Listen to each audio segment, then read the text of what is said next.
Bismillahirrahmanirrahim. Saya mau cerita bab rezeki. Simple, singkat, mudah-mudahan barokah dan manfaat. Bab apa? Rezeki. Rezeki itu misteri. Rezeki itu misteri. Rezeki itu nggak ada yang tahu. Rezeki itu mutlak urusan Allah. Rezeki itu sudah dibagi dan rezeki itu sudah ditentukan oleh Ilahi Rabbi. Itu hakikat yang tidak bisa dipungkiri oleh siapapun. Jadi rezeki saya, rezeki ibu-ibu satu dengan yang lain sudah ada bagiannya, udah ada jatahnya. Yang rezeki saya gak mungkin diambil orang lain, yang rezeki orang lain gak mungkin saya ambil. Itu pakemnya, itu aturannya, itu hakikatnya. Cuman kita gak boleh kemudian duduk dan berkata, ya kalau rezeki saya gak akan kemana-mana, terus jadi pengangguran. Nah ini gak boleh. Itu namanya al-malesu wal kesetu. Males ya, sesuatu yang tidak terpuji. Nah kenapa kita harus tahu rezeki kita masing-masing itu? Saya punya cerita ini. Jadi saya itu dikasih seseorang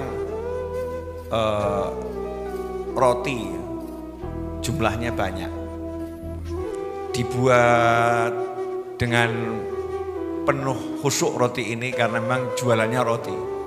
Saya dikasih banyak. Saya senang, saya pengen makan. Saya senang, saya pengen makan. Di jalan saya ketemu satu orang, juali saya minum. Juali saya minum. Tapi jualinya itu dengan cara yang menyenangkan.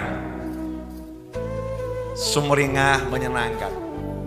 Karena orang yang juali dengan cara menyenangkan, saya jadi senang.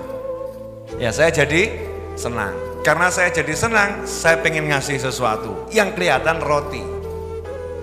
Yang kelihatan roti. Roti ini saya ambil, yang niatnya cuman ngambil 2 atau 3, tangan saya tidak mau ngambil 2 atau 3, sak bungkus-bungkus saya.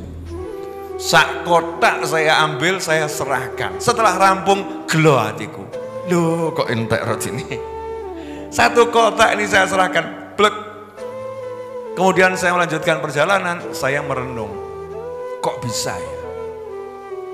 Kok bisa Allah Ta'ala ini ngatur rezeki sedemikian hebat, ternyata roti yang saya kira itu jadi teman saya sore hari ini sambil minum kopi di pengajian Rebu sore, ternyata nggak bisa saya sentuh. Ternyata itu disentuh orang lain, diambil orang lain, dimakan orang lain. Kenapa? Karena memang bukan rezeki saya. Saya cuman bature rezeki. Bature itu bahasa Indonesianya apa? Pelayannya, pembantunya. Saya hanya pembantu, saya hanya pelayan yang mengantarkan rezeki ini kepada tujuannya. Ya, kepada tujuannya. Maka konsep ini kalau ada di kepala kita enak. Jadi setiap kali kita kok ngasih seseorang, jangan pernah merasa aku memberi. Memang itu rezekinya, bukan milik saya. Dan belum tentu yang menerima jadi rezekinya. Seperti kasus saya tadi, udah dikasih ternyata merucut diambil orang lain. Ternyata rezeki orang lain. Dan saya nggak tahu cerita kelanjutannya. Apakah tadi yang saya kasih dimakan atau didum-dum sama teman-temannya? Wallahu a'lam. Tapi yang saya tahu tadi jadi rezekinya. Jadi rezekinya. Ini kalau ada di kepala kita enaknya luar biasa. Artinya apa? Tidak ada yang kita miliki kecuali yang kita emplok wal untal. Emplok wal untal. Dah itu milik kita itu. Setelah itu jadinya apa? Jangan dibahas. Nanti selera makan hilang. Yang kita amplok wal untal ya jadinya itu. Sebagian jadi sesuatu yang berenergi, sebagian jadi kotoran, ampas-ampasnya, sisa-sisanya jadinya itu. Nah kalau udah ngerti begini, gak ruwet urip itu. Hidup gak bingung. Dari pagi kerja sampai malam. Kok aku gak dapet duit ya? Namanya belum dapat rezeki. Pahala sudah, rezekinya yang sifatnya materi belum dapat. Jadinya hidupnya tenang. Dan kalau lihat orang lain kok dapatnya banyak, gak akan iri, gak akan dengki. Kenapa? Karena ngerti yang bagi Allah. Nah kalau Allah mau ngasih dia segitu, saya kok gak suka, berarti saya gak suka sama Allah. Gak suka sama pembagiannya Allah, berarti gak suka sama Allah. Yang kedua, semalam saya ngisi pengajian di Banjarbaru, itu di daerah Kalimantan Selatan. Ya, tempatnya Ibu Nur Rohmah. Calon besannya kakak saya itu. Itu yang pakai baju serba pink itu. Nah, itu calon besannya kakak saya. Ibu Nur Rohmah itu. Di daerah sana ya. Di Banjarbaru. Nah, saya ceramah di sana, itu ada tulisan di majelis. Bukan masalah apa yang kamu dapat hari ini, tapi yang jadi masalah apa yang sudah kamu berikan hari ini. Keren banget tuh kalimat. Jadi yang penting tuh bukan hari ini aku dapat apa, tapi yang penting adalah hari ini apa yang sudah kamu berikan. Kalimat ini sederhana, tapi kalimat ini luar biasa. Karena sebetulnya yang kita dapat, betul-betul dapat itu, yang kita berikan ke orang lain, itu yang kita dapat. Kalau yang kita simpen, kita dapat kemudian kita simpen, berarti itu bukan milik kita. Betul enggak? Satu, mungkin milik maling. Betul? Mungkin milik maling, disimpan-simpan ternyata diambil maling. Betul? Yang kedua, mungkin milik tamu.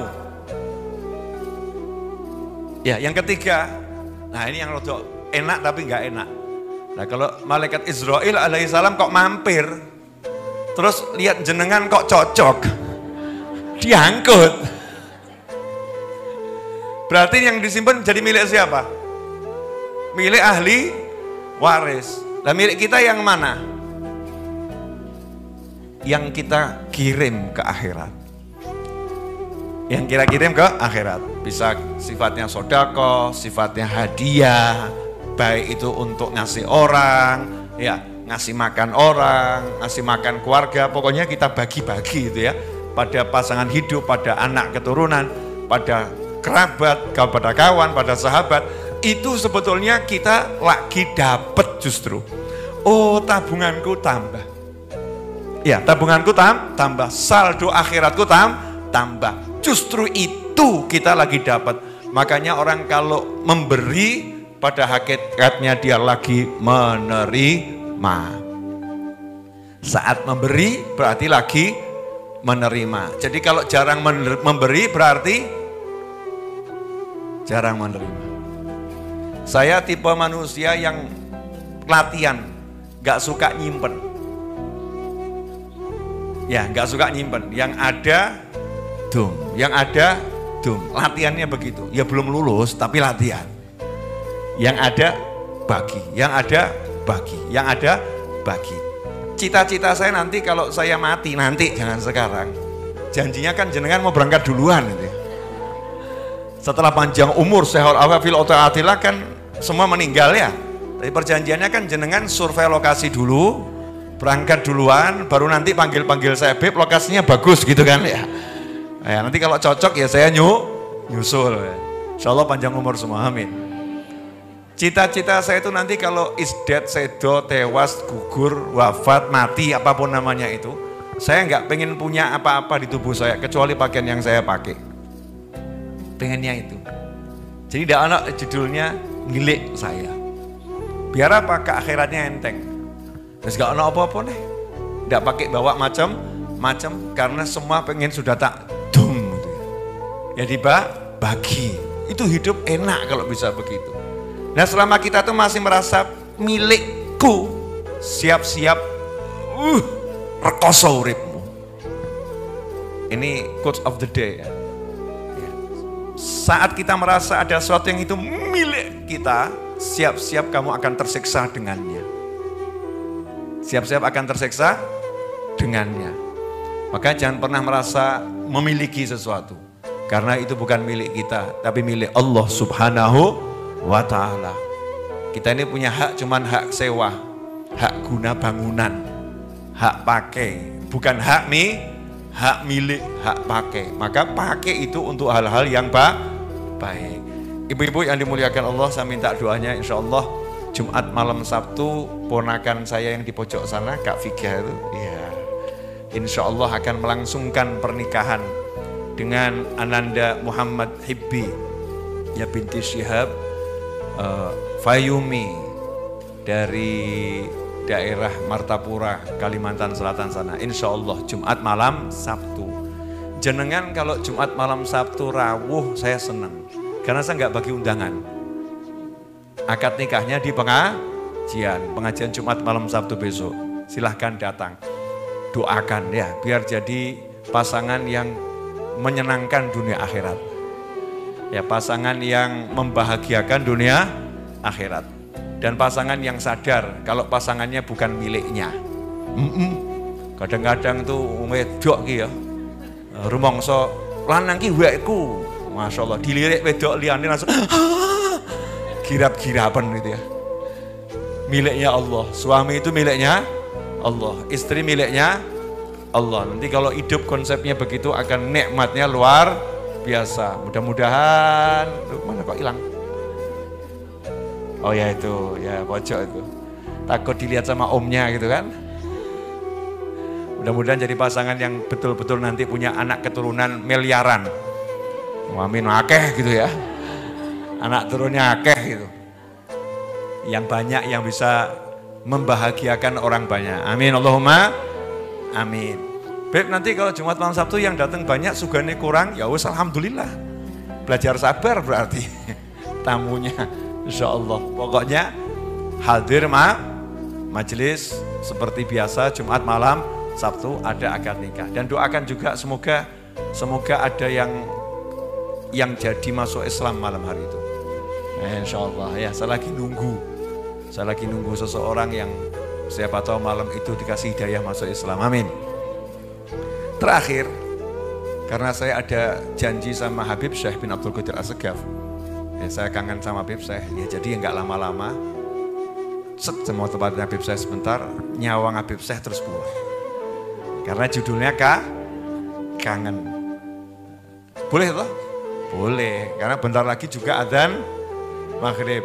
Ya, sebentar lagi adzan maghrib. Waduh kok repot gini ya, susah meninggalkanmu. Berat hati untuk berpisah denganmu. Pemirsa dimanapun antum berada, alhamdulillah. Jadi rezeki sudah dibagi. Jadi jangan pernah merasa kehilangan sesuatu. Karena nggak ada sesuatu yang hilang, karena memang bukan milik kita. Kalau mau jadi milik kita, ya dumen bagi, jangan disimpan. Simpan untuk anak, ya dumen buat anak. Simpan untuk istri, ya dumen buat istri. Jangan pernah dibagi. Dan salah satu pekerjaan ibu-ibu yang luar biasa adalah nyimpen emas di lemari. Luar biasa. Emas disimpan di lemari, kalung, gelang, cincin. Israel siap menyingkirkannya darimu, alaihi salam. Maka sebelum disingkirkan darimu, silahkan ya. Kalau saya dolen mas-masanmu itu pakai untuk buat pondok, buat pesantren, buat apa dan lain sebagainya, buat berangkat haji, buat umroh. Beli sekarang banyak emas-emas palsu gitu ya. Warnanya sementing kan emas. Wah, istri saya Kak Konita tuh pakai gelang, saya kaget. Gelang apik men ya. Ternyata hadiah dari permen, regone murah. Regone murah, ternyata itu cuman plastik, tapi penampilannya begitu luar biasa. Bukan masalah gelangnya, tapi siapa yang memakainya. Betul kan ya? Dan bukan masalah siapa yang memakainya, tapi siapa yang melihatnya. Nah, gitu. Kalau yang melihat mata yang nggak suka, palsu kan begitu. Jadi mata yang suka, Masya Allah, bagus banget. Palsu nggak kelihatan. Plastik, oh enggak, kelihatannya asli. Jadi enak, modal murah meriah. Mesti setan bisi, ini buat simpenan. Nanti kalau.